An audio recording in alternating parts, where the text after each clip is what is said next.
friends.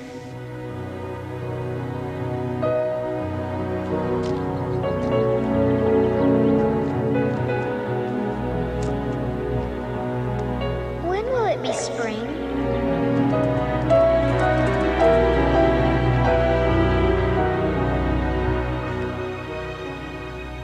We'll be driven out, like from the Garden of Eden.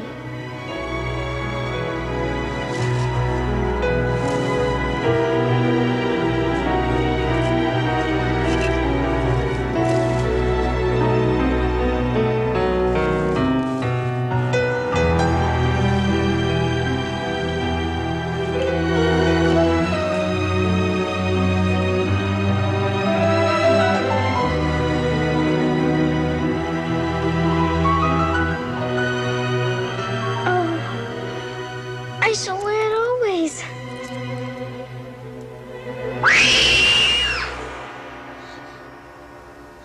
Saeed! Saeed? Saeed! You're supposed to come when I call you.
I'll fix Saeed in the morning. I'll put a snake in her millet.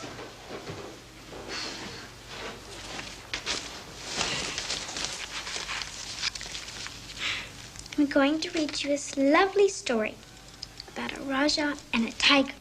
I've just had the most marvellous idea. After the governor's ball, why don't we go for a breakfast picnic along the river? Oh, yes, what on earth? I don't think I should feel like a picnic after dancing all night. Nonsense. Besides, I shan't be going to the ball. Stephen has booked me a passage to England. He says there's some kind of plague in the provinces. Oh, there's always some kind of plague in the provinces, Mrs. Crawford. I wouldn't let that stop me from going to the ball.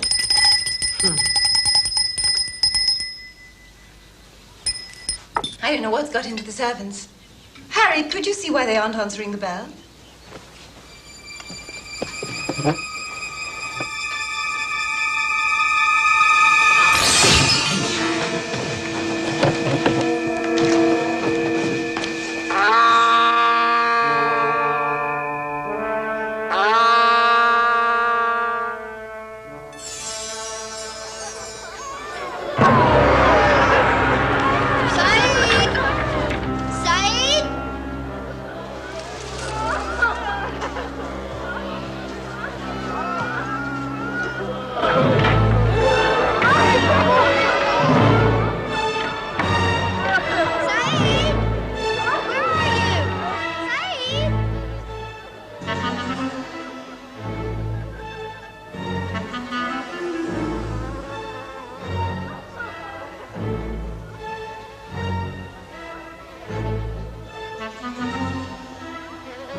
Sadie's dead.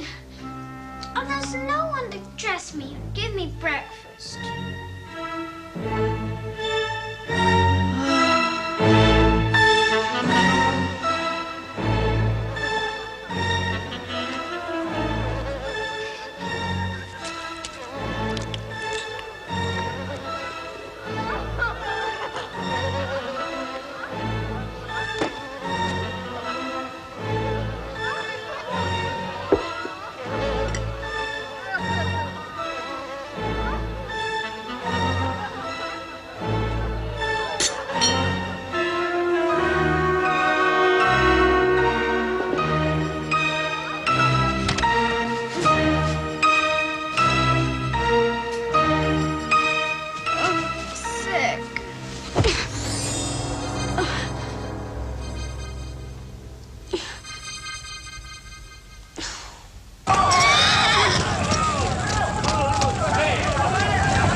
The servants may have taken the child with them.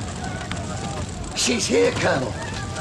She's alive. Of course I'm alive, but Saeed is dead, so I shall need a new ayah. Poor child. I'm not a poor child. I'm Mary Lennox, and my father has a very important position at Government House. She doesn't know, Colonel. I'm afraid there's no easy way to tell you this, child.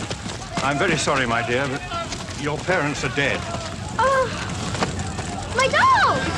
My doll! Now give me my doll! She doesn't understand, Colonel. Hardly surprising. Look, we'll take you to Mrs. Crawford. She can look after you until other arrangements are made. Give me my doll! Ah, give me my doll! Get her up here, son. My doll!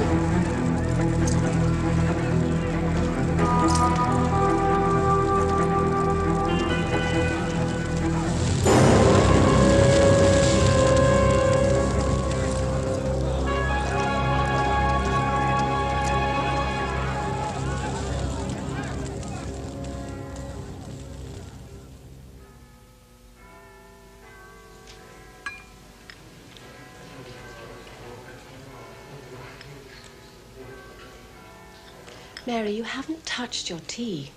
Are you not hungry? No.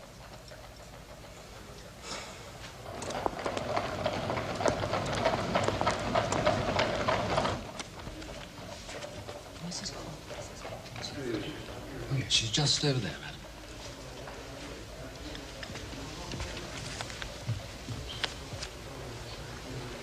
Mrs. Crawford? You must be Mrs. Medlock. Please do sit down. Thank you. Mary, this is Mrs. Medlock, who is going to take you to Yorkshire tomorrow. And Mr. Craven said to thank you for bringing the little girl, ma'am. Oh, it would have been unkind not to, since I was returning to England anyway.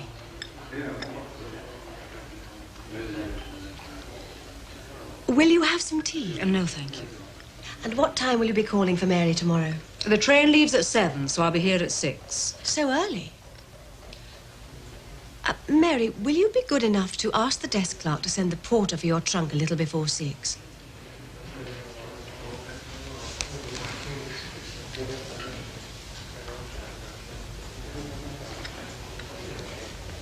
She's a difficult child, Mrs. Medlock. But to be fair, it's not entirely her fault. If her mother had carried her pretty face into the nursery more often, Mary might not be quite so recalcitrant. Neglected her, did she? I know that one should not speak ill of the dead, but Mrs. Lennox was a very silly and shallow woman. She was embarrassed that Mary was plain, at least in her eyes. And Mary knew it. Pity. Yes. It's kind of Mr. Craven to take Mary, especially since they're not related. Oh, there's no living relative. But as old Mr. Craven and Captain Lennox's father were dear friends, until they both passed on, young Mr. Craven felt obliged to give the little girl a home.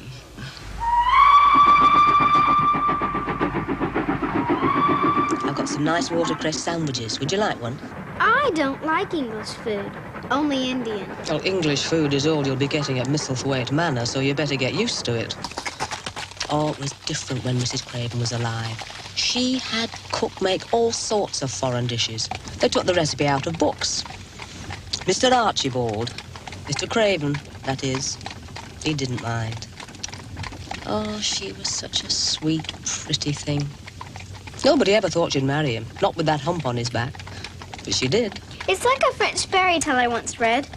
Riquet de la Haupe. It was about a hunchback and a beautiful princess. So, there is something that interests you. I didn't say I was interested. These are the Moors. The Moors are ugly. Did your father ever tell you about Misselthwaite Manor? Why should he? Didn't know he was going to die and I'd have to live there. Very well, then. I will. Misselthwaite Manor is a grand place. It was built ages ago and has over 100 rooms. I don't give a tinker's damn how many rooms there are. Your manners could use improving. I don't have to be polite to servants. Mind yourself, Missy. I'm Mr. Craven's housekeeper and servant to no one. I'll overlook your bad manners this once, seeing as how you've been through so much sadness. Not that you'll find much joy at Misselthwaite Manor. Mr. Archibald still grieves for his wife and won't trouble himself with anyone.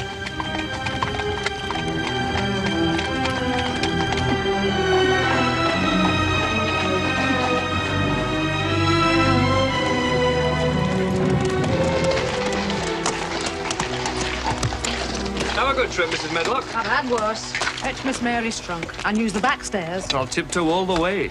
I wouldn't want to wake the dead.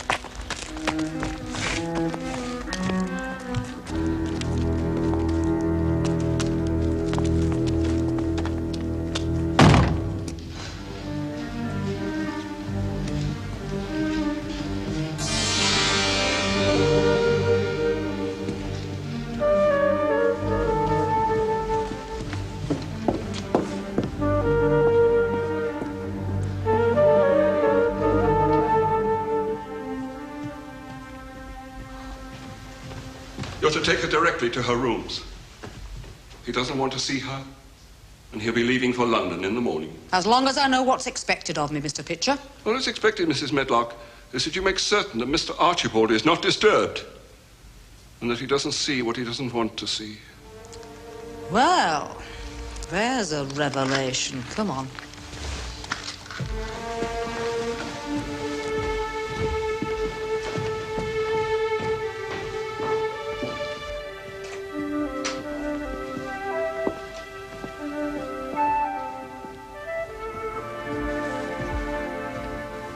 This is where you're going to live, Miss Mary. This is your bedroom. And your sitting room's just through there.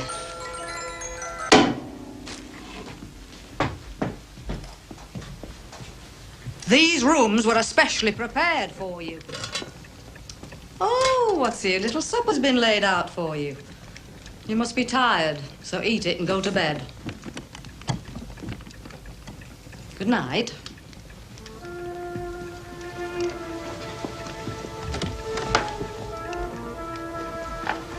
You can go anywhere you like in this wing of the house, but you're not to go poking around anywhere else.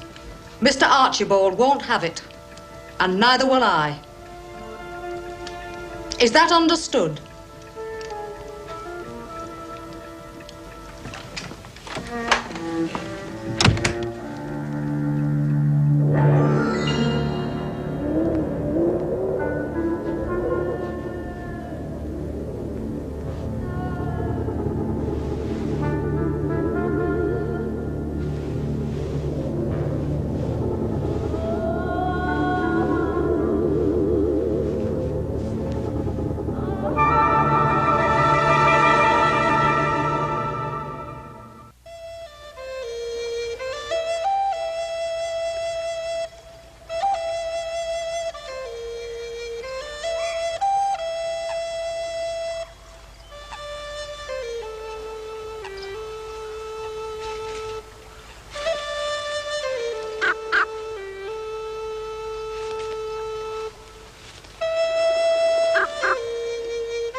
Morning, Mr. Withstaff. Morning, Dickon. Wishing the day in with a song? Just saying hello to the morning.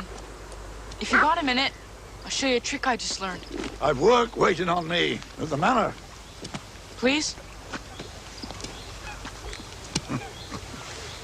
Guess the work will wait till I gets there. Take yourself elsewhere, Soot.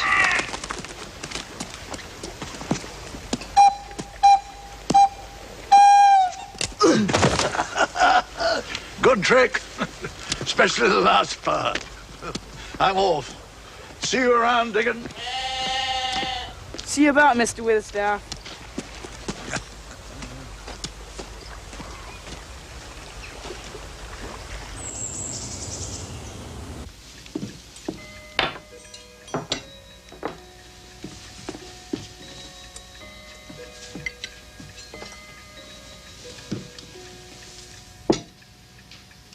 Morning, miss. Who are you? Martha. Martha Selby. Are you going to be my servant? I'm to do a bit of cleaning up here and a bit of waiting on you. Though, judging by your size, you won't need much waiting on, will you? Of course I'll need to be waited on. Someone has to dress me. Can you not dress yourself? Of course I can. But in India, my ayah dressed me. Well, you're in Yorkshire now, and children dress themselves as soon as they're out of nappies. You'll find some lovely new garments in the cupboard. Warm ones, bought by Mrs. Medlock on Mr. Archibald's orders. I thought he troubled himself with no one. He don't. It was Mrs. Medlock who told him you'd not have proper clothing for the cold since you're coming from India. And it was she who had these rooms fixed up all pretty for you. I know you was wore out from your journey, so I hope you had a good sleep. How could I sleep with all that crying and moaning? This is a haunted house, isn't it? It was the wind you heard withering across the moors. It often makes a mournful sound. You best eat your breakfast before it gets cold. I don't like English food. I've 9 little brothers and sisters who eat the table clean in a minute. 9 brothers and sisters? Yeah. No doubt there'd be more if me dad hadn't died in his prime. Feeding that brood's hard on me mother, but Dickon's a help. Who's Dickon? He's one of our gaggle of children. He leaves what food there is for the others, and he feeds himself out on the moors. He says the wild goats give him their milk, and there's lovely greens and berries on his for the taking. He sounds peculiar. He's a rare boy, Dickon. He talks to the animals, and they talk back. That's the silliest thing I've ever heard. And when he plays his panpipe, wild animals stop and listen. Animals can't talk, and they don't listen to music. I told you Dickon was a rare boy. I didn't dismiss you. You'll be making your own bed up, then? You have my permission to go on with your work. Queen couldn't have said it better herself. I have nothing to do. There's plenty of gardens you can go and play in, except for the one that's locked. How can a garden be locked? It can if there's a high wall round it. You better dress up warm if you're going out. March can be a cruel month in Yorkshire.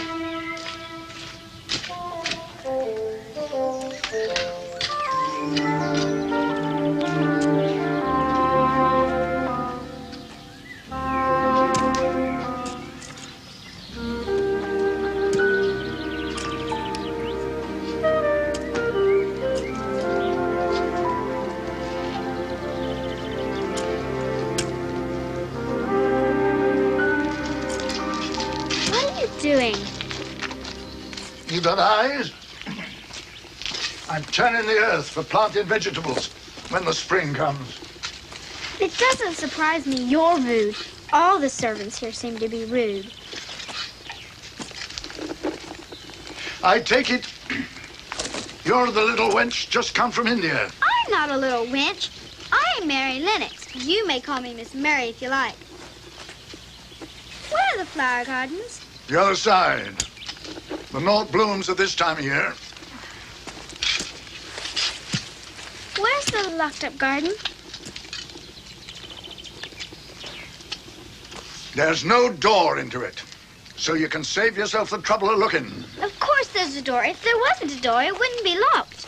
Don't go poking your nose where it's no cause to go.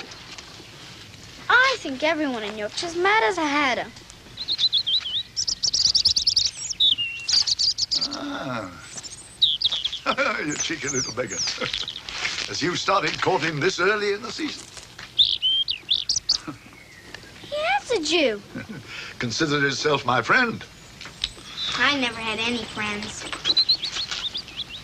Then we're a good deal alike. Neither of us good looking and each of us as sour as we look.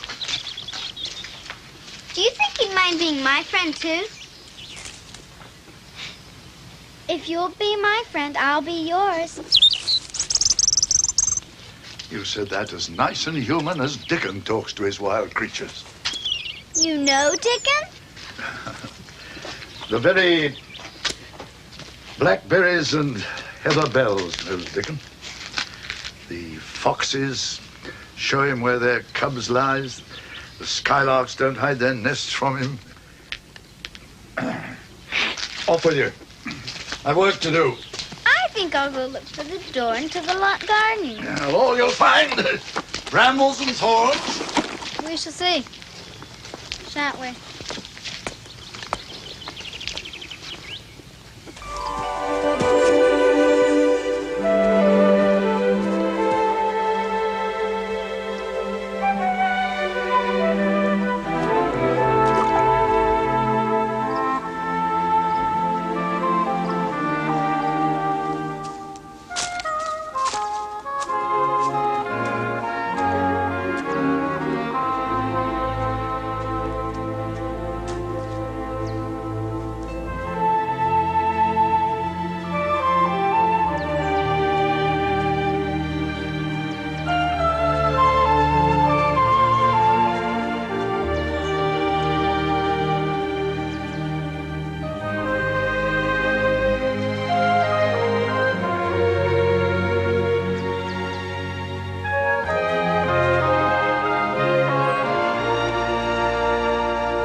You're Dickon, aren't you? Aye. I was waiting for you, Miss Mary. How'd you know my name? And how'd you know I was going to be here when I didn't even know myself? Sometimes wishing makes things happen. The crow is Soot. The fox is Captain. The lamb is Lady. The squirrel is Nut. And the rabbits just happen to be passing. Those are strange names for animals. It's what they asked to be called. Animals and birds can't talk. There's ways of talking that don't take words. I've gathered some wild mustard seeds for Ben Witherstaff. So if you don't mind company, I'll walk back to the manor with you. You're sad and lonely now, but in time, you'll find happiness in Misselthwaite Manor. No. I shall never be happy there. And I don't want your company nor anyone else's.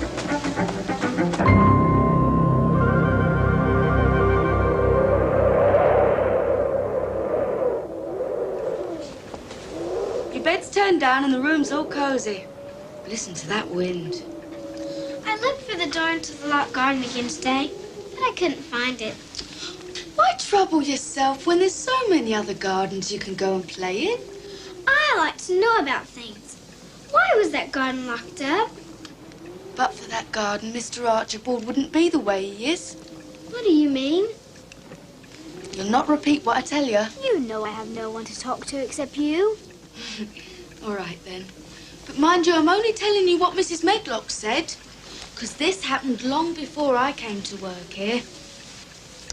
Mrs. Craven had that garden made when she first came to Misselthwaite as a bride. And she and Mr. Archibald would shut themselves inside for hours and hours, like two lovebirds. Well, if the garden was such a happy place, why was it locked up? Because it's where the accident happened. There was an old tree in the garden with a high branch bent like a seat. And Mrs. Craven, Lilias was her name, she loved to climb up and sit on the branch and read when she was alone. Well, one day, the branch broke and she hurt herself so bad she died the next day. And Mr. Craven was so wild with grief that he locked up the garden and threw away the key? That's what Mrs. Medlock said. But how did you know? I didn't.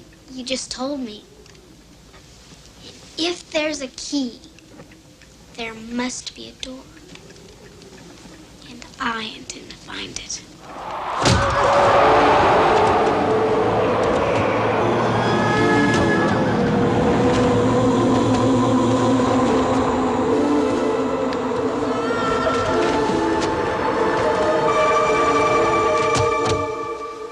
Someone must have left a door open downstairs to cause such a terrible draught. You heard it too, didn't you? I heard what? Someone crying. I told you. The wind often makes a mournful sound. No, it wasn't the wind. It was human.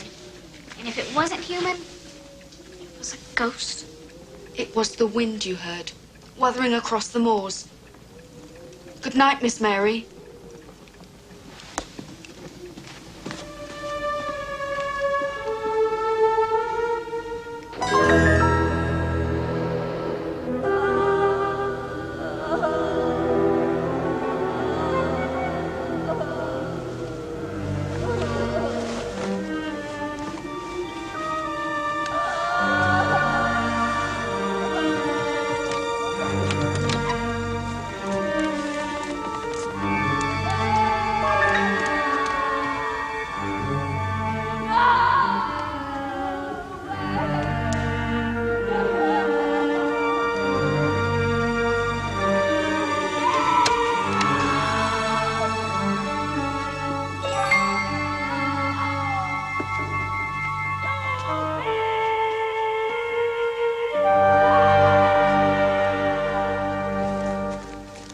Mr. Witherstaff. From my mother. She baked this morning. My thanks to her. There's nobody bakes better bread than Susan Sowerby. She'll be pleased to hear that.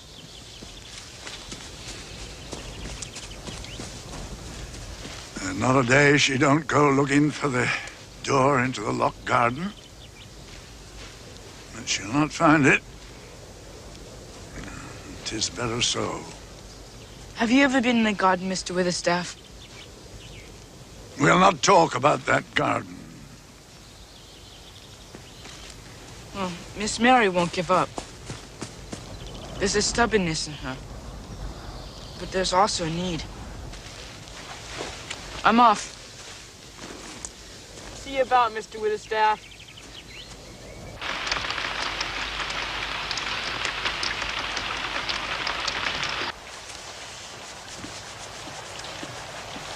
You have nothing to do when it rains. Mrs. Medlock has wool to spare. You could knit. I don't know how. You could read. I haven't any books. Oh, there's thousands of books in Mr. Archibald's library.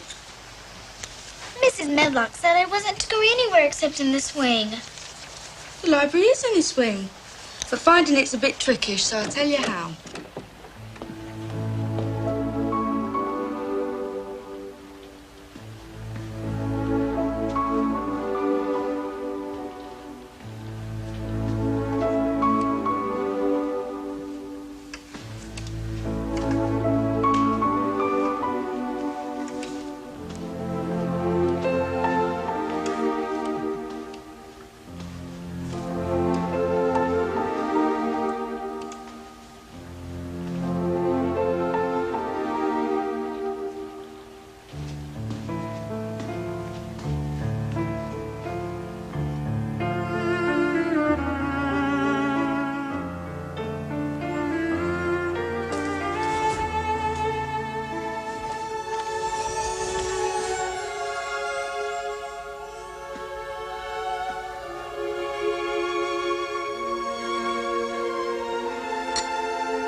What are you doing here?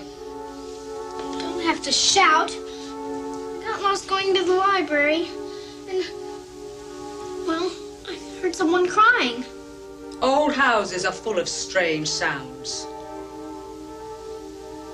I know what I heard. It was someone crying.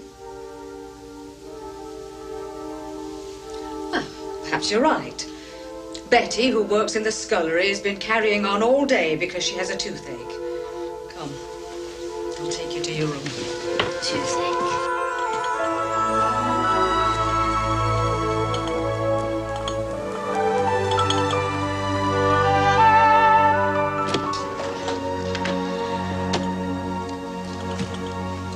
Morning, miss. Who are you? Betty. It's Martha's free day and she's gone to the cottage to give her mum a hand. Is your toothache gone? Toothache? The toothache you didn't have. Betty, cook, wants you with the scullery. It's terribly muddy out because of the rain. I thought we'd go into the village this morning and buy you a sturdier pair of shoes. It'll be a nice little outing for you as well. I know you're lonely. When Mr. Archibald comes back, I shall speak to him and ask him to get a governess for you. I had governesses in India. None of them stayed very long. They didn't like me. Oh, I'm sure that's not true. I don't lie. You do. What a dreadful thing to say. Well, it's true. You lied to me yesterday about Betty having a toothache, and there's something behind that tapestry that you don't want me to know about.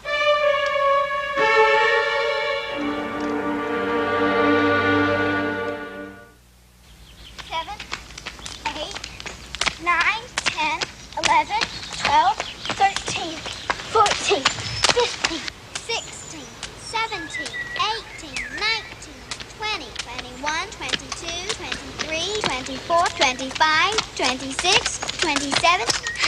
I just got the skipping rope from Martha last night, and I'm already very good at it. Well, maybe there is some child's blood in your veins after all. I've decided to skip 100 times without stopping. Ah.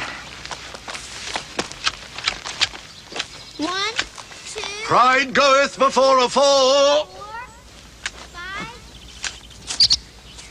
94, 95, 96, 97, 98, 90. Have you begun courting yet, you cheeky little beggar?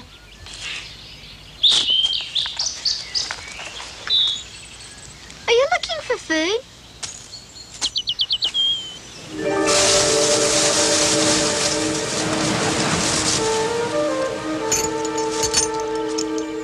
The key. And if there's a key, there must be a door.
My own secret garden.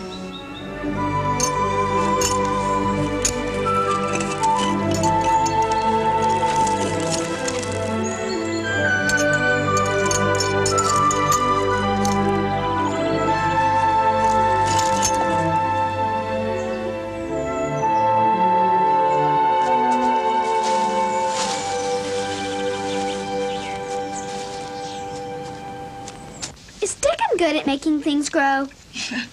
He can make things grow just by whispering to them. When will it be spring? Spring comes on sudden in Yorkshire. You'll wake up one morning and the moors will be all purple with heather. I'll go and turn your bed down now. I wish I had a little spade.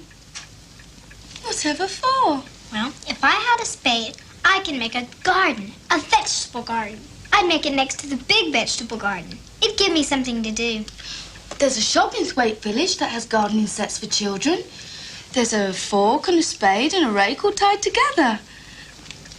But it will cost 2 shillings. Oh, I've got more than that, much more. My mother used to give me money on my birthday so I could buy a present for myself, but I never did.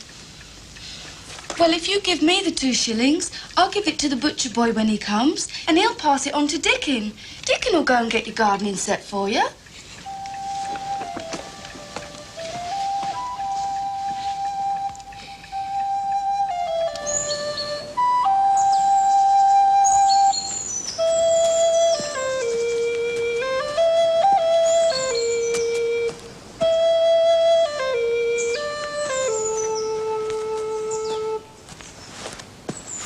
I've brought your garden set.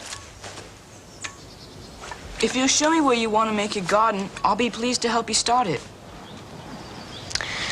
If I tell you the secret, will you promise not to tell anyone else? All right. If it's what you want. I've stolen a garden. I had to. It was locked up and no one's taken care of it for ages and ages. And I'm not giving it back. Our God's not for giving or taking. The garden belongs to all. You found the door. It was meant to be.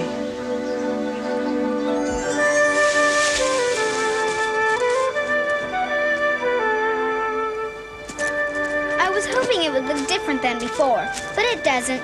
Everything still looks dead. That's how I thought it'd be. If you look deep, you see it still has a green heart. Could be others this wick, too. Wick? In Yorkshire, wick means live. Even the thorny ones? Aye. They've run wild and attached themselves everywhere. Some will have died, but the strong ones will be wick. And once the dead wood's cut away, there'll be roses.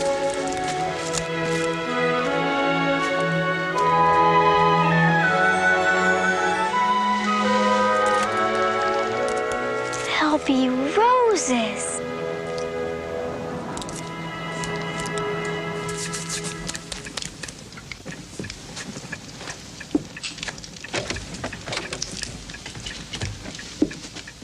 Where have you been? Mr. Archibald is back and he wants to see you. Why? Why does he want to see me? I imagine it's about the governess. I mentioned it to Mr. Pitcher and he said he'd pass it on to Mr. Archibald. Well, 'cause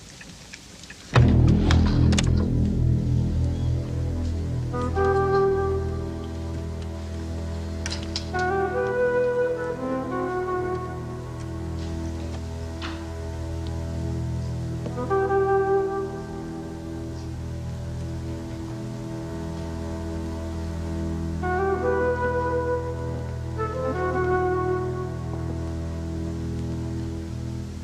I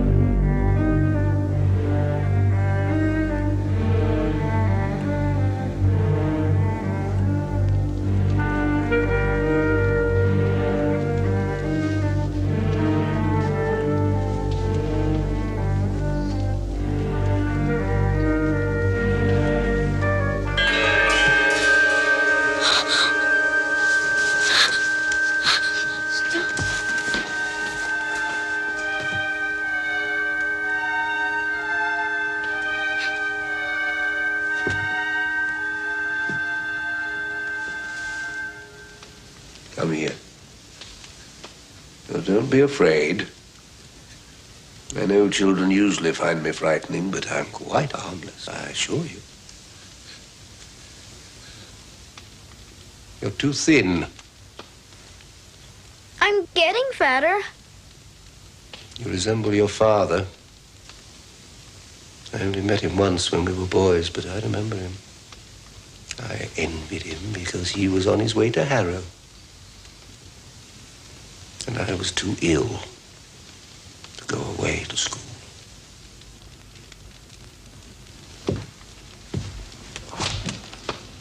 Ill.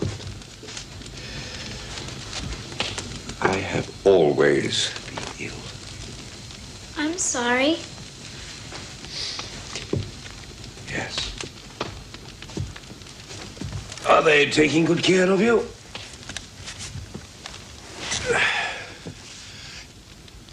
You find me repulsive, don't you? You look... You look different from other people, but not repulsive. Different? Yes, I look different. If we met in the dark, would you scream and run away? I might, but it would only be because it's the first time. Honesty is rare. I value it. Are you happy here? I like India better. This is a sad house for a child. We accept what we must. Oh, I meant to get a governess for you. I forgot. I'll see to it now. Please, can I go without a governess for a while? Why? Well, I'm just getting used to being here. And when I came here, I wasn't very well. But now I'm getting better. And it's because I'm out a lot. And, well, if I had lessons, I wouldn't be out as much. And besides, I'm ahead on my studies. I know French, I'm good at history, and I read a lot. Very well. Governess can wait. Is there anything you need or want?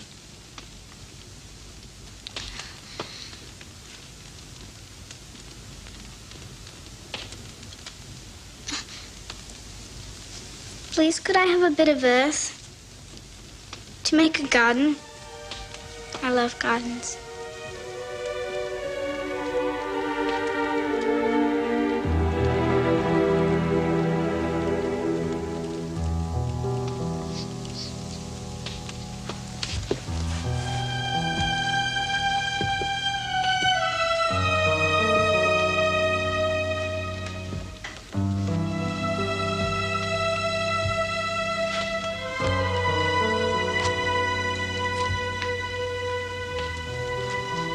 There was once someone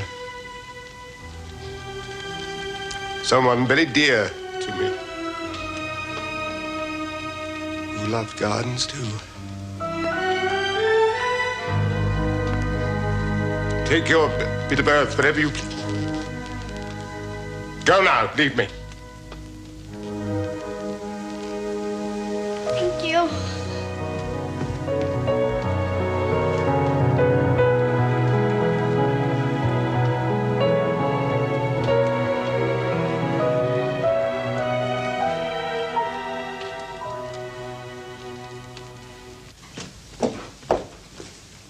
Miss Mary?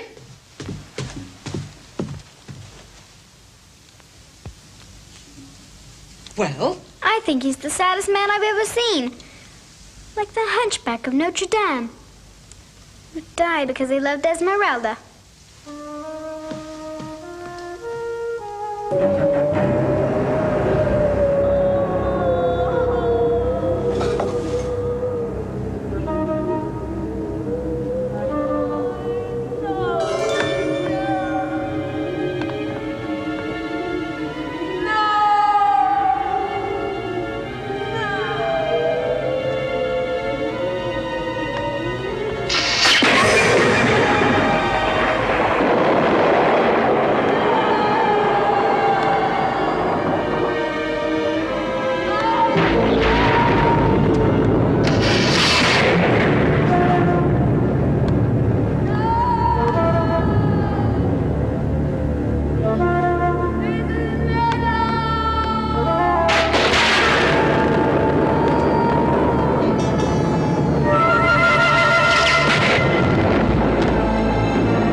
ghost? No, I thought you were. Stay away from me. I'm Mary Lennox. I came here from India so Mr. Archibald Craven could be my guardian. Are you sure you're not a ghost? Touch me. If I'm a ghost, your hand will go right through mine. You feel real? I am. Who are you? Colin Craven. My father's master of Nisselthwaite Manor. Father? Why didn't someone tell me he had a son? Because no one's allowed to talk about me. Why? Because I won't have it. Neither will my father. Why? Because I'm going to have a hump on my back like he has. Is that why you cry all the time? Yes. Don't you ever go out of this room? No. If people look at me, I have a fit and get a fever. I'm looking at you and you're not having a fit. I might. Well, you can save yourself the trouble. Now that I know you're human, not a spirit or ghost, I'm going back to bed. You'll stay. I've no one to talk to except my nurse, and she's away on holiday. I don't have to stay if I don't want to. You said you came from India. I want to know about India. You can read about India in books. Reading makes my head ache. Well, if I were your father, I'd make you read so you could learn about things. No one can make me do anything. Why not? Because I'm sick, and I probably won't live to grow up. Do you want to live? Not if I'm going to have a hump on my back, like my father. You're the cryingest boy I've ever seen. I'm going back to bed. You'll stay till I say you can go. You can't make me stay if I don't want to. Yes, I can. Everyone has to do as I say because I'm going to die. People who talk about dying are boring. I'm going. You may go now, but you will come again tomorrow. I might, if I don't have anything else to do.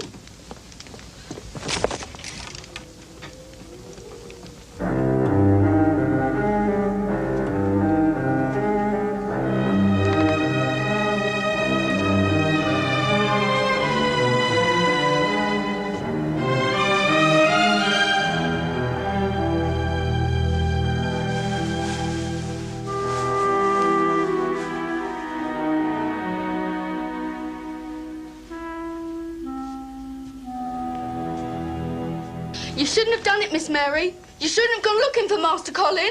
Well, if you would have told me Mr. Craven had a boy, I wouldn't have gone looking for who was crying. But no one is allowed to talk about him or see him. Well, then how do you know I saw him? Because Master Colin told me. I'm the one who has to look after him when his nurse is away. I'll be blamed for telling you, and I'll lose my place here. You won't lose your place here because I'm not going to tell anybody that I saw him. And no one's going to know except you. But Master Colin says if you don't come now, he'll scream and scream until he brings the house down. We'll see about that. You said you'd come. I said I might. Might is only maybe, and I don't care if you scream till you're blue in the face. I suppose as long as I'm here, I might as well stay. Bring a stool and sit next to me. I never had to do anything for myself in India. The English people are lords and masters there, you know? No, I didn't know. You don't know anything, do you? Trying to see the lump on my back, aren't you? Father, your lump. I'm just thinking about how different you are from Dickon. Dickon? He's Martha's brother. If she wasn't so scared of you, she probably would have told you about him. Dickon's not like anyone in the world. Why? Because he can charm animals and birds. He talks to them, and they talk back. That's magic.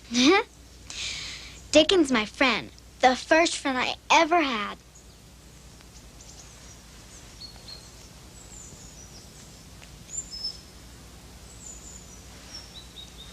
Then I shall order him to be my friend, too. You don't know anything, do you? You can't order someone to be your friend. They have to want to be. How dare you permit a stranger in the sick room? Oh, she's not a stranger, and I want her here. Calm yourself, Master Colin. You know excitement makes you ill. You're the one who's making me so ill. Go away. You're to rest now. I insist. The vicar is ailing, so I'll get on to him and return tomorrow. Yes, Doctor.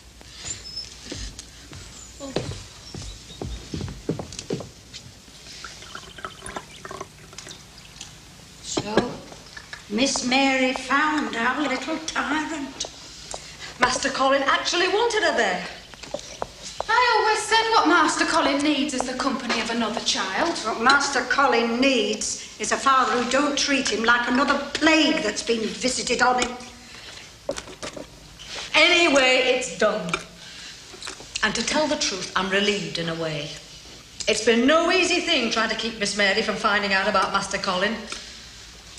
Still, it's fortunate that Mr. Archibald left for Cornwall this morning. Dr. Craven saw Miss Mary with Master Colin. He won't tell. He's Mr. Archibald's cousin and down to inherit the manors one day, so he's not about to get Mr. Archibald angry. Hey! We'll have none of that. I've known Dr. Craven since he and Mr. Archibald were boys. It was seeing Mr. Archibald suffer that turned Dr. Craven to medicine, so you just watch yourself, my girl.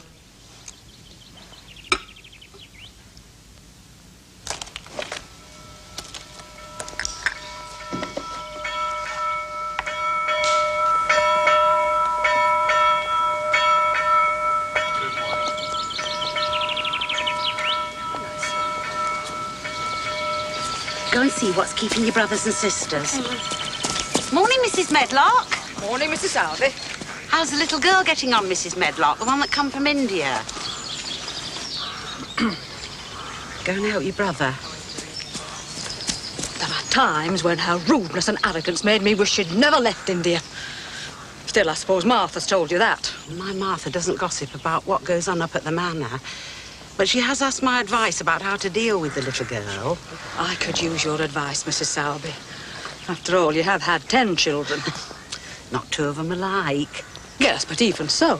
Well, if it's not too forward of me, I will tell you what I told Martha. A firm hand is needed. But there's also the need to see what's behind it when a child acts up. From what Martha told me, there's a lot of hurt inside that little girl.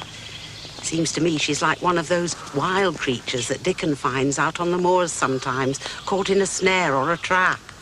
It strikes out at Dickon when he's trying to help them, but in the end, he wins their trust with his gentleness. My carriage is waiting, so I'll be running along. Good morning, Mrs. Sowerby.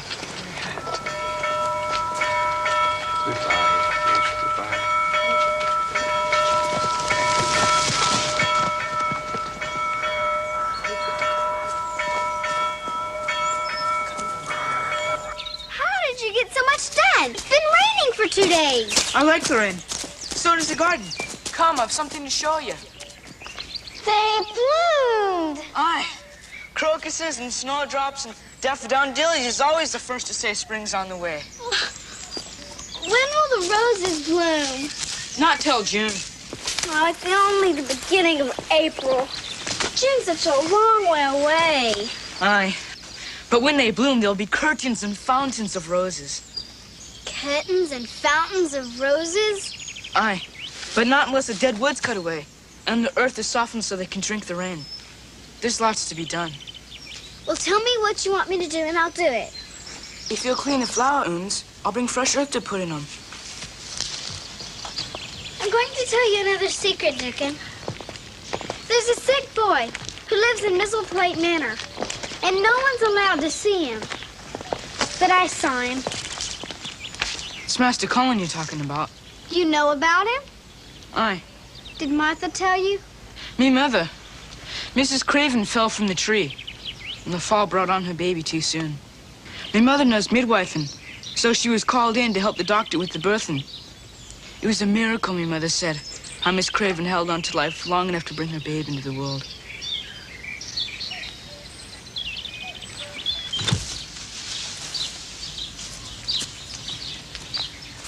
You're still thinking about Master Colin. He says he's gonna have a lump on his back like his father, and he'd rather be dead. I doubt he means that, though he probably wishes he'd never been born, and that's just as bad. Why? Those that feel unwanted scarce ever thrive. I thrived, and I didn't feel wanted. My mother didn't like me. Did you like yourself? That's where liking has to begin. I didn't even like myself. I wasn't pretty. And I wanted to be because my mother only liked pretty things. Colin thinks he's ugly, too. That's why his father can't bear to look at him and never comes to see him. Poor lad. There's not been much joy in his life. Has he told him about your secret garden? No, but I'm going to, Dickon. It'll give him something to think about besides feeling sorry for himself. What time do you think it is? Oh, well past 3. I've been out all day without stopping for lunch. Someone may be looking for me. Bring your animals tomorrow. If they don't want to play on the malls again like today. Where's Mary? Where is she? I want to see Mary. Where is she? Mary! Master Colin is causing a terrible fuss because you've not been to see him all day. I don't have to see him if I don't want to. Nurse Foxy's just back from a holiday and she's got things to see to. She'll be doing her a kindness. Where's Mary? Where is she? I waited and waited. Where were you all day? With Dickon. If you go to him instead of coming to me, I'll have him banished. Who do you think you are, the Raja of Punjab? If you don't come, I'll have you dragged here. You're mean and selfish. You're the one who's selfish. All you think about is yourself and feeling sorry for yourself. You'd feel sorry for yourself, too, if you had a lump on your back and you were going to die. You say things like that because you want people to feel sorry for you. I was going to tell you something special, but now I'm not. I hate you! Good. Now I don't have any reason to come see you, and I won't! I'm Master Colin's nurse. I feel sorry for you. If he had a vixen of a sister like you, he might get well. I don't care if he doesn't get well. If we were in India, I'd put a snake in his bed.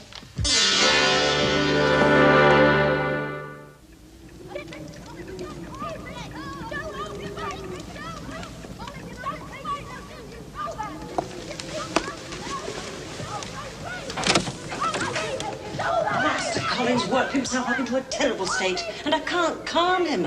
I'm afraid he's going to do himself harm. Get over it! Go! Right! Get this!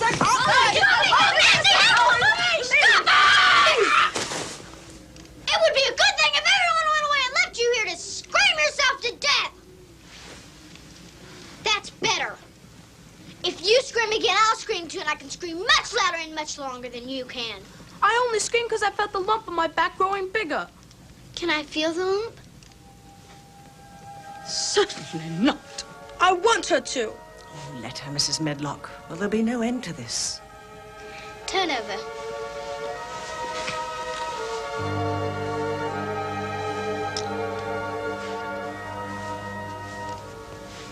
There's no lump. Yes, there is. You've just got a knobby spine and knobby ribs like I have.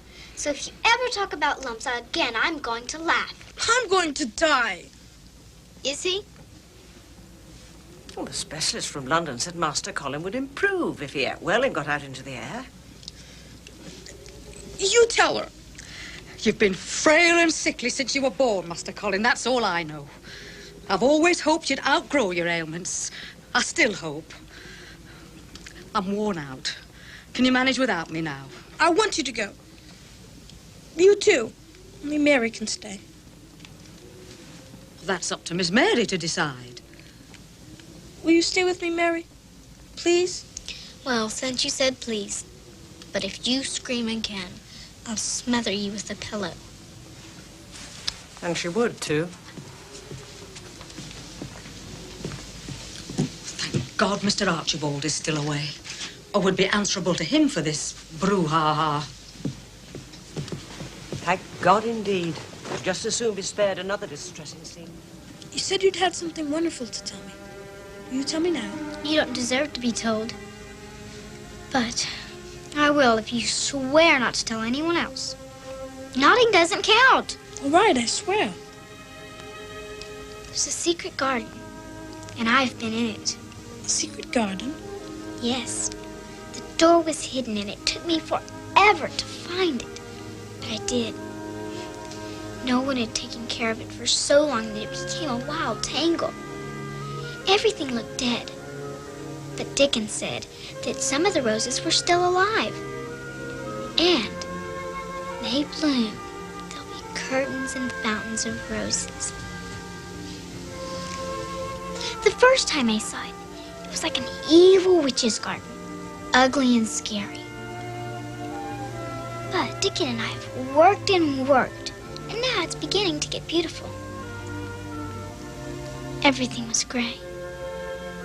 But now, it's like a green veil hanging over the garden. A robin made its nest there, in one of the trees. I call him Beggar.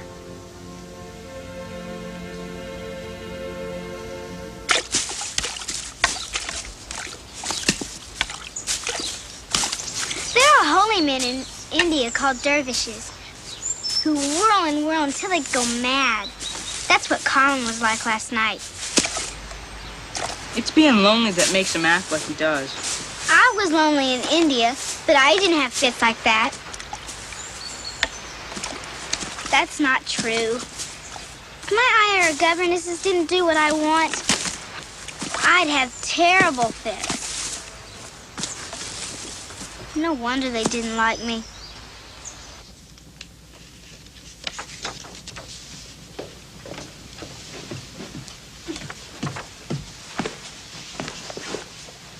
I thought reading makes your head ache. I'm just looking at the pictures. I told Nurse to bring me a book on flowers, and she brought this one from the library. But I can't tell what the names are. Oh, flower books always use the Latin names. Do you know Latin? No, but I know a poem that was first written in Latin. I do not love thee, Dr. Fell. The reason why I cannot tell. But this alone I know full well. I do not love thee, Dr. Fell. I like that. Do you know any other poems? Oh, well, there are lots of poetry books in your father's library. Will you read some of the poems to me? I'll think about it. You smell nice. It's the wind from the moors you smell. Oh, it's springtime and out of doors smells so greatly. I never heard you talk that way before. I'm giving thee a bit Yorkshire. That's a Yorkshire lad. Doesn't understand Yorkshire talk. Oh, it's a wonder thou's not ashamed of thy face. Sometimes Dickon forgets and talks Yorkshire to me. I like it. I'd like to hear him talk Yorkshire.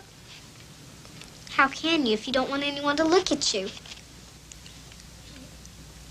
I don't think I'd mind if Dickon looked at me. You mean that? Yes. Yes. Well, wonders never cease.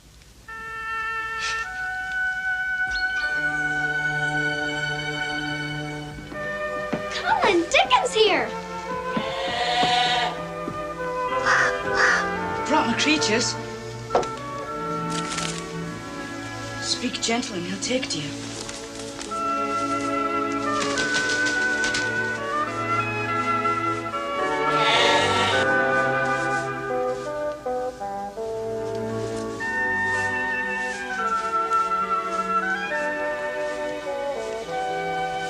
The squirrel looks sleepy. I didn't know animals were so friendly, Dickon.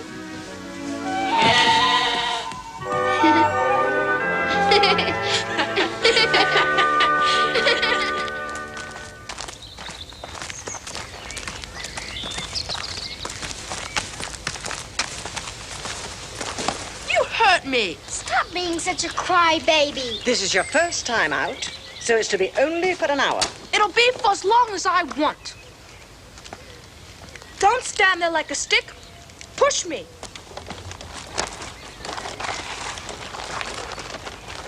I hope this isn't a mistake. I'm all for it. It's wrong for the boy to be locked away like he wasn't fit to be seen. John's right, Nurse. Master Colin can't spend his whole life in a world of his own making. His making or his father's? Oh, it comes to the same thing. Well, one thing is sure. Mary, quite contrary, isn't about to take any guff from Master Colin. All clear? Safe as churches. I wasn't really yelling at you, Dickon. We talked it over and decided if we were nasty, no one would get suspicious. I figured that out myself. Go faster, Dickon. No, in case someone happens to see us, we don't want them to know we're going somewhere special.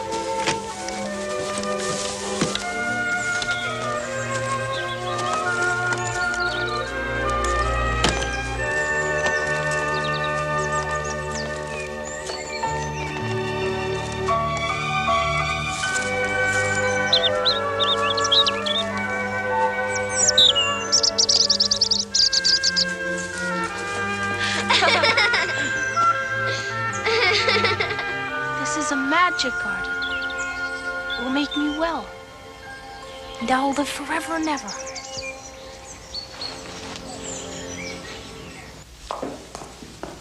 I'm done turning down the bed, so I'll give you a hand if you like. Oh, I'm not about to say no. You know, I was looking at Miss Mary tonight. She was all plain and scrawny when she first came here, and now she's getting quite pretty. So Yorkshire rain makes the flowers and children bloom. No, she's changing in other ways too. I mean, she's still haughty sometimes, but not nearly as much. Her air's come from being spoiled when she lived in India. No, I think it was the other way round. I think it was hurt and neglect that made her act so bad. You're deep as a river and twice as milky. Mr. Archibald's back. If you can't bring good news, don't bring any. Well, this'll cheer you. Mr. Pitcher said he'd be up again soon.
Mr. Pitcher, did you find the sleeping powders? Fortunately, or there'll be no rest for him tonight.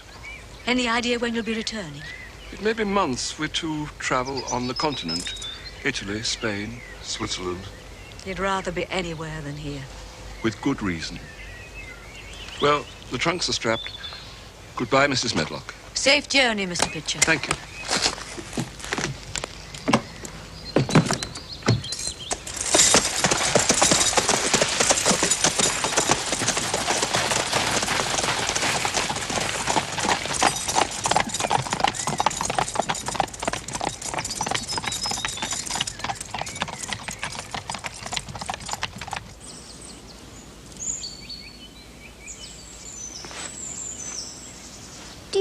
ever get finished, Dickon? What's been left undone for years can't be done in weeks. Wish I could help. We're being spied on. Come in here.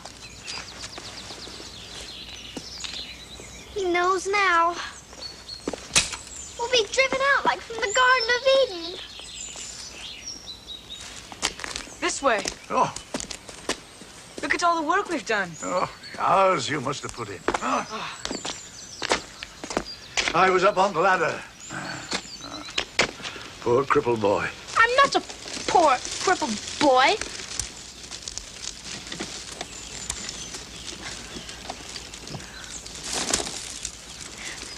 Stood up. You're frail, but you're no cripple. And you're not dim-witted. Who said I was dim-witted? Fools, that's who. But why have you locked yourself away? I thought I was going to have a lump on my back. My father hates me. Your father doesn't hate you, Master Colin. Then why doesn't he come to see me except when he thinks I'm sleeping? Maybe it's because he wants to spare you his pain and grief. I want you to promise me that you won't tell anyone else about our secret garden. I worked with your mother to make this garden. And I'll work again to make it like it once was. You mean you'll help us? Aye. Now I'm the only one that can't help. Get the little spade and the rose I potted this morning. What are you doing?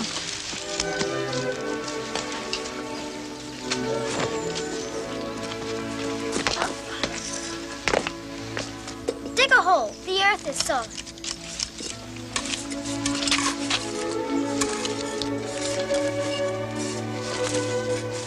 Hold it firm with one hand. Push the earth around it and tamp it down. Put the hard. You just planted your first rose. There's one. Nurse Buggs tells me you've been going out every day. You mustn't overdo it, Master Colin. I'll do as I please. Your father has entrusted me with your care, Master Colin. I don't trust you, so go away. I'll see you out, Doctor. Why does he dislike me so?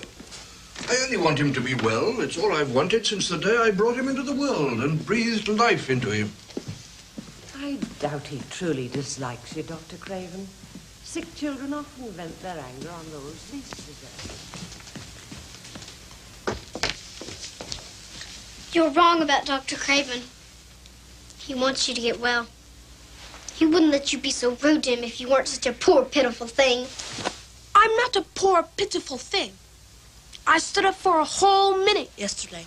Didn't I? And from now on, I'm going to try and stand up every day. And when I'm good at it, I'm going to try walking. It's about time.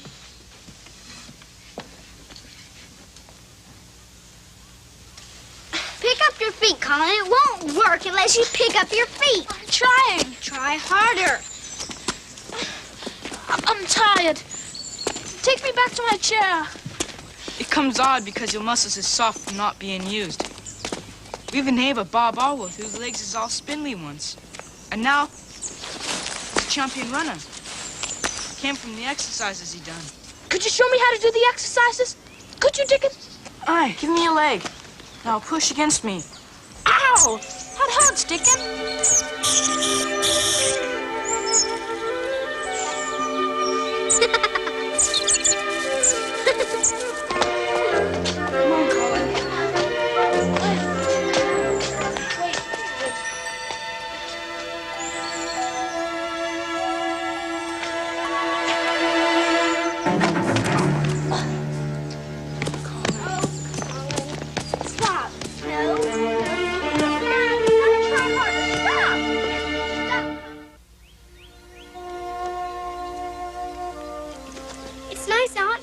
not going to stay in bed all day, are you, Colin?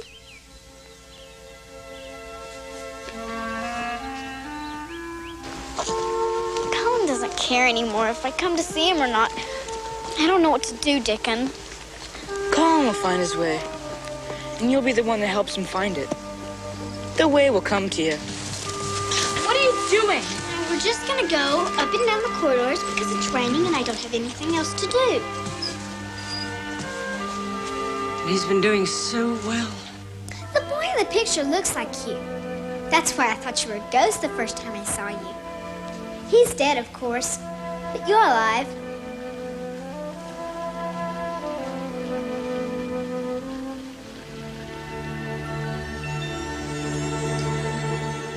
I smell roses. This was your mother's room, Colin. She loved the secret garden, so she must have loved roses. Sometimes it's all right to cry, Colin.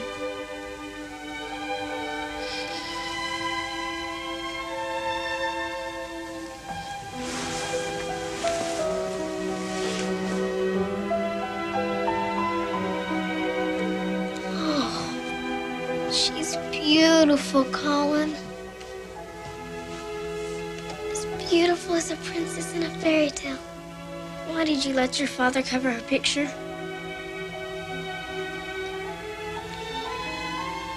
I'm the one that had it covered. Didn't want my mother to see the lump on my back. Oh, Colin. She would have loved you even if you did have a lump. But I think she'd want you to try and keep on walking, too.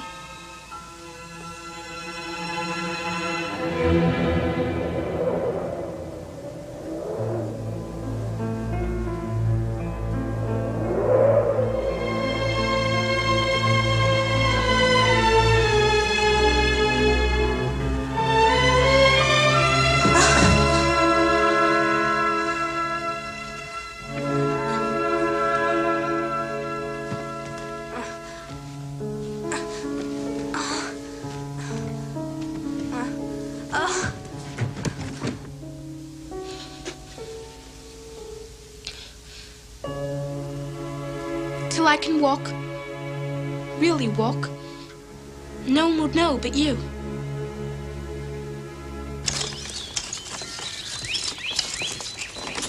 Well, the roses bloomed, even though it's been raining for days and days. They knew it was June. Where you tend a rose, a thistle cannot grow.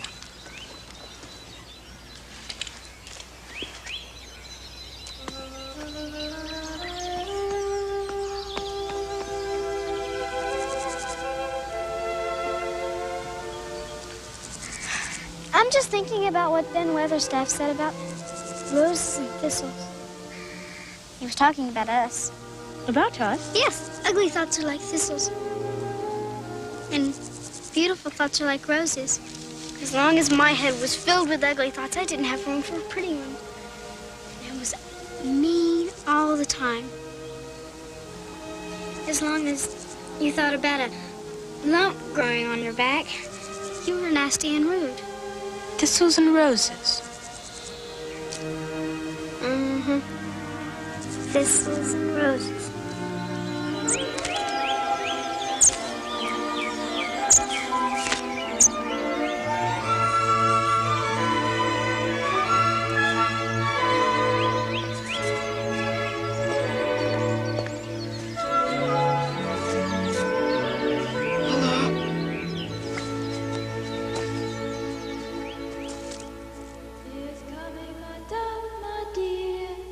She is coming, my life, my fate.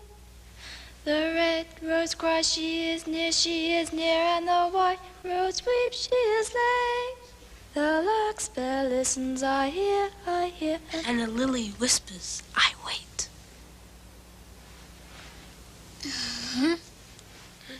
Come here, everyone. Hurry up, come on. I have an announcement to make. I've decided that when I grow up, I'm going to do important experiments with magic. You know a little bit about magic because where you grew up in India, they have fakirs. And you can charm animals, so you know some magic too. I'm now going to show you my first magic experiment.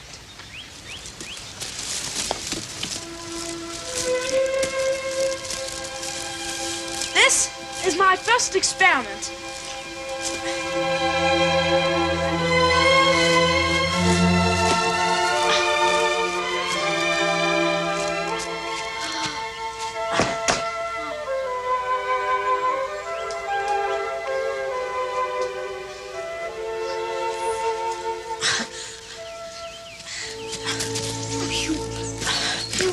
You walked all by yourself. I've been practicing.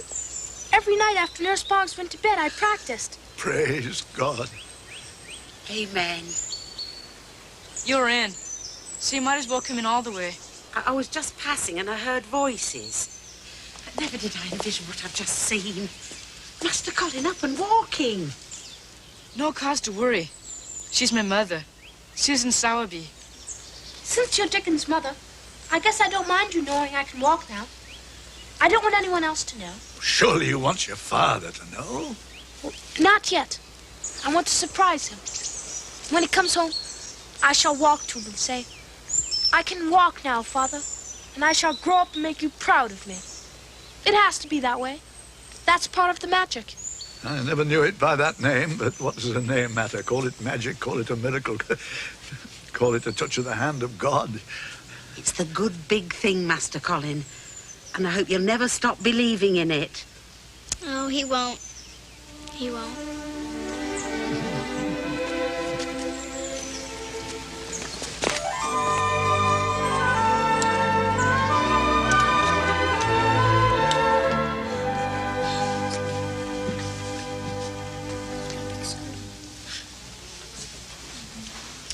I'll be back in a little while to put you to bed, Master Colin.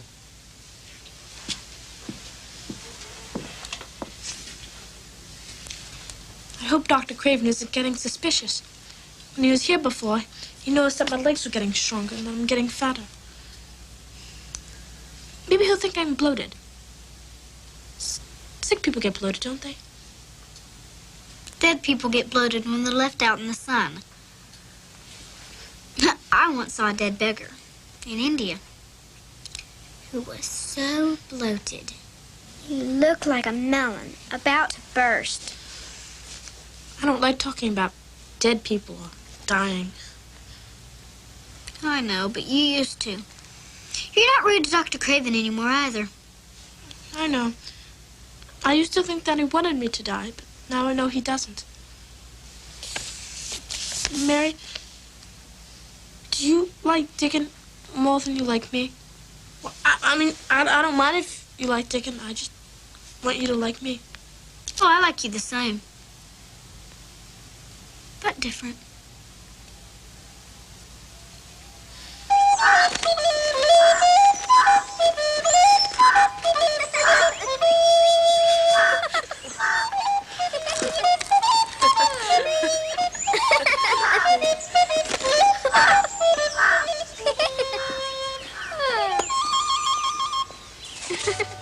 I have a present for you.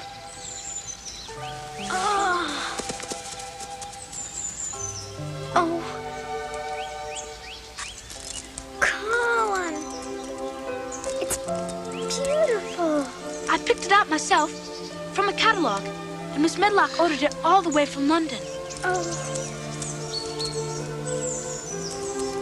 I shall wear it always.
Mr. Archibald!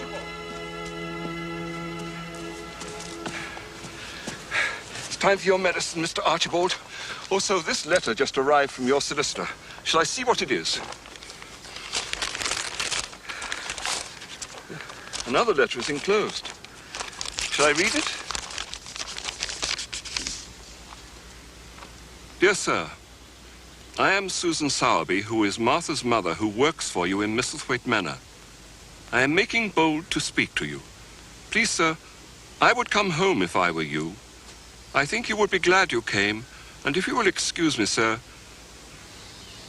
I think your lady would want you to come if she were here. Your obedient servant, Susan Sowerby.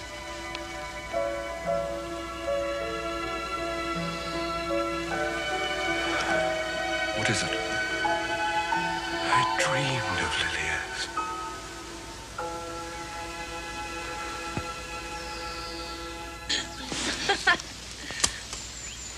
I've an errand to run, so I'm off to Thwaite Village now.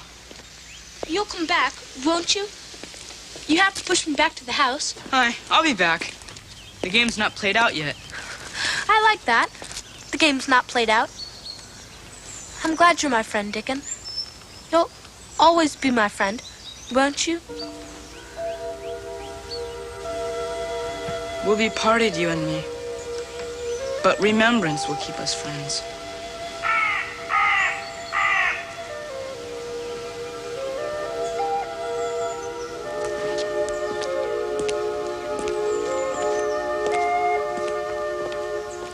Mary, why did Dickon say we'd be parted? How can he know that?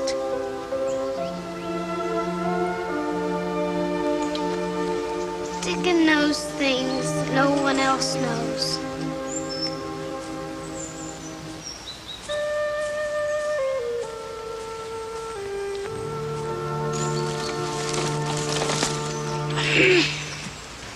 Summer's almost over.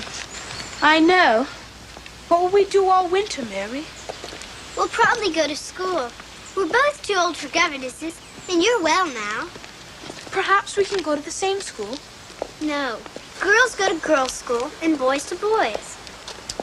Suppose there's no help for it. No. Better sit down for a bit. I wish we didn't have to go to different schools. We'll write letters to each other. But it won't be the same. And we won't be able to come to our secret garden. Oh, our garden will be here when we come back.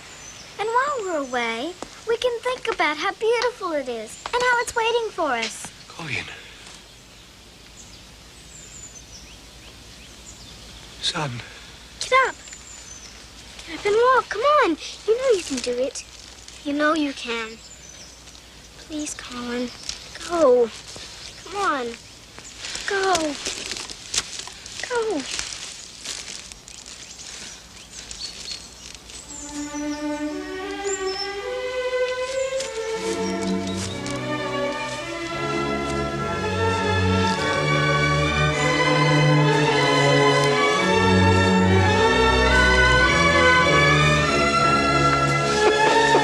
My boy.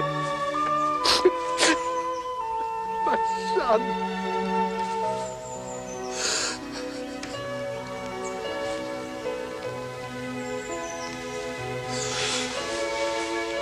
Don't cry, Father. I'm well now. I can walk. And I'm going to live forever.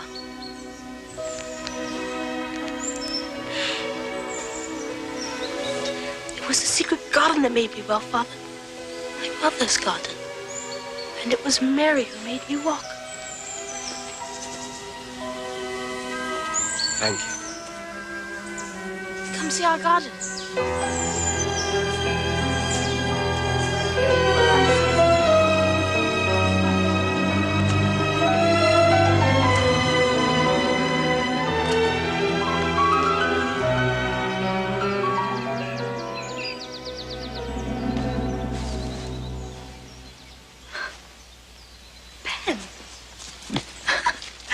Ben Weatherstaff.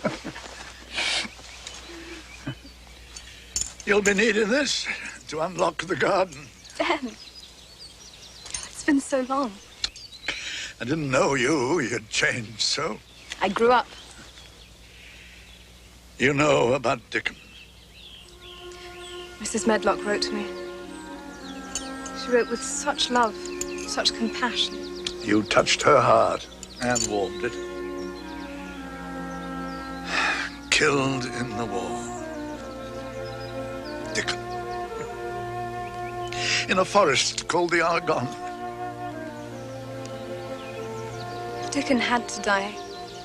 He would have chosen a place where there were green and growing things. Aye. To die so young. Who was to know? Dickon knew. Aye. Dickon knew. Come. I'll unlock the garden for you.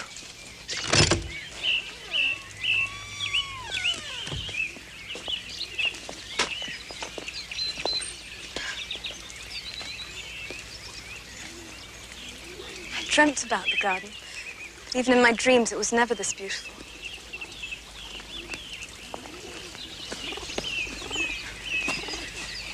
You did it, Ben. All these years. They were a promise to be kept. As Mr. Archibald lay dying, he said to me, "Tend the garden, Ben. Someday the children will come back. And when they do, their garden must be a magic place." And it is. Where you tend a rose, a thistle cannot grow. Colin!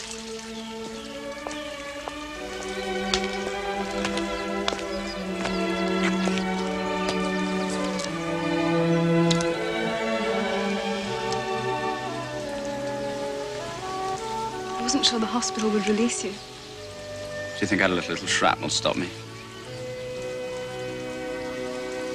When I was at Oxford, I asked you to marry me. When I was in France, I wrote to you and asked you to marry me. Why wouldn't you give me an answer, Mary? I wanted you to ask me here in our garden.